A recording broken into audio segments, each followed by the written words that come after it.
మీరు చెప్పినవన్నీ డొల్ల మాటలు అర్థమైపోయింది. మీరు కేవలం ఎన్నికల్లో గెలవడం కోసం మాత్రమే, అధికారం కోసం మీరు ఏమైనా మాట్లాడతారని మరొక్కసారి నిరూపితమైంది.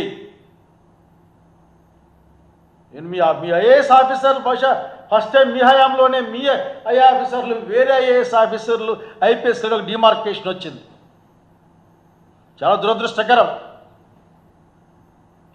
బహుశా మీ యొక్క యాటిట్యూడ్ లేకపోతే మీరు చేసే ఈ విష బీజాల యొక్క ఆ ఫలితం, ఆ విష ఫలాలని మీ చుట్టుపక్కల ఉన్న వాళ్ళు మిమ్మల్ని ఇప్పటికీ దాన్ని లేక మీరు వాడుతున్నారో వాళ్ళు మిమ్మల్ని వాడుతున్నారో మొత్తం మీద వాడేవాళ్ళు కూడా అనుభవించాల్సి వస్తుంది.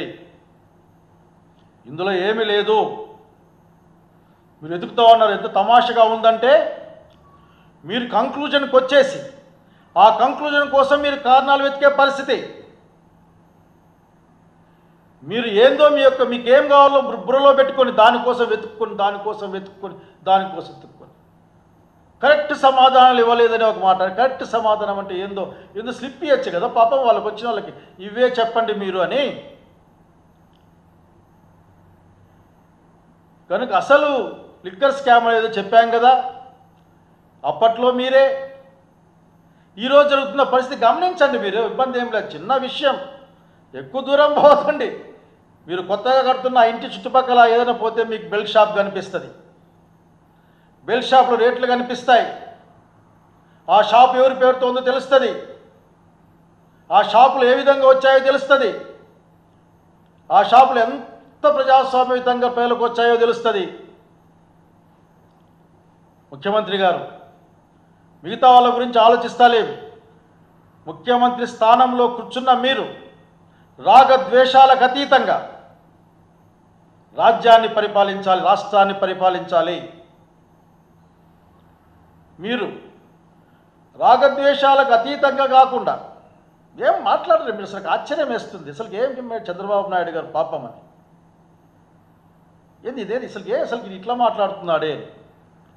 కనుక ఈ రోజున సుప్రీంకోర్టు స్పష్టంగా చెప్పిన నేపథ్యంలో సిసిఐ కొట్టేసిన ఒక కేసుని ఒక సిట్లో నేను ఉండలేనని చెప్పి ఒక ఐపీఎస్ ఆఫీసర్ పోతే అయినప్పటికీ మీరు దాన్ని కొనసాగించే క్రమంలో దాన్ని ముందు తీసుకెళ్ళడం, ఇవన్నీ కూడా ప్రజాస్వామ్యంలో హర్షణీయం కాదన్న సంగతి తెలియజేస్తూ ఉన్నాం. నిజంగా మీరు ఇప్పుడు పవర్లోకి వచ్చిన తర్వాత ఆ సిఐడి పెట్టిన కేసుని మీరు ముందుకు పోనీయడంలే.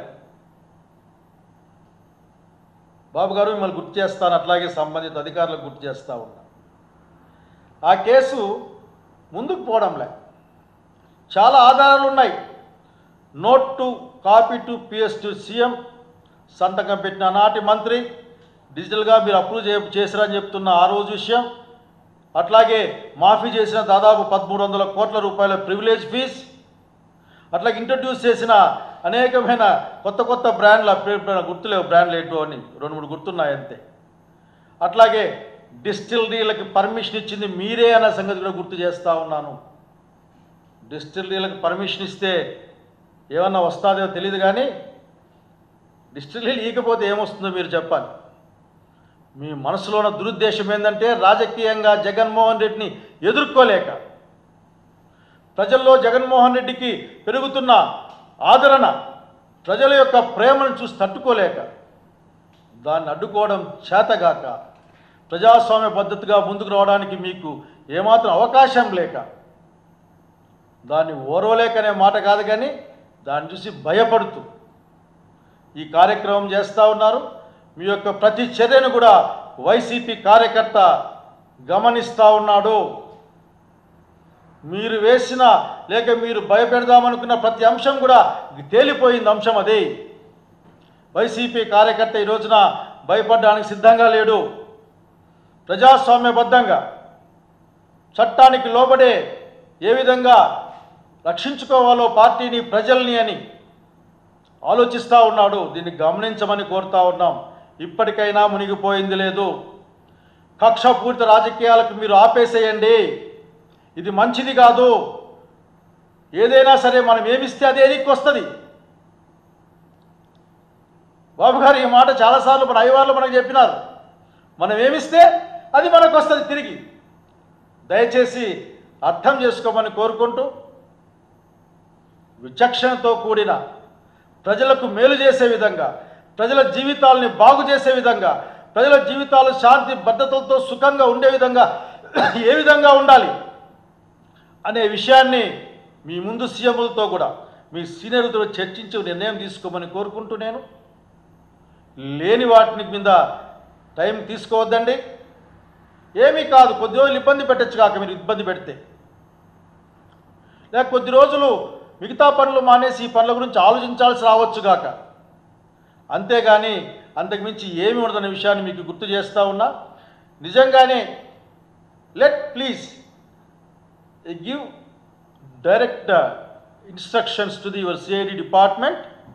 ఎందుకంటే మీ యొక్క సచ్చీలత నిరూపించుకోవడం కోసం ఆ సిఐడి పెట్టిన కేసుని ముందుకు తీసుకెళ్ళాలి. జనంకు అర్థమవుతుంది, జనంకు బాగా అర్థమైంది మీ యొక్క పెంచిన సారాయి రేట్లు, 20, 30, 40, 50 రూపాయలు పెంచిన సిండికేట్ రేట్లు, ఒకే పార్టీకి సంబంధించిన వాళ్ళకి ఎక్కువ వచ్చిన మద్యం షాపులు, అట్లాగే ఊరూరున వాడవాడిన ఉన్న జీవితాలు నాశనం చేస్తున్న బెల్ట్ షాపులు లేని కాలం ఎక్కడ? ప్రైవేట్ వాళ్ళ ఇన్వాల్వ్మెంట్ లేని కాలం ఎక్కడ? కాబట్టి దయచేసి లిక్కర్ స్కామ్ అనే మాటకి అర్థం మీ దగ్గర నుంచి వెతుక్కోవాలని మిమ్మల్ని నేను కోరుకుంటా ఉన్నా. ఈ రాష్ట్రం ప్రజాస్వామ్యబద్ధమైన పరిపాలన కోరుకుంటా ఉంది. ఈ రాష్ట్ర ప్రజలు ప్రశాంతమైన జీవితాన్ని, గౌరవ జీవితాన్ని కోరుకుంటా ఉన్నారు. అది ఇవ్వడం చేతగాని ఈ కూటమి ప్రభుత్వం డైవర్షన్ పాలిటిక్స్ని అనుసరిస్తుందని చెప్పడం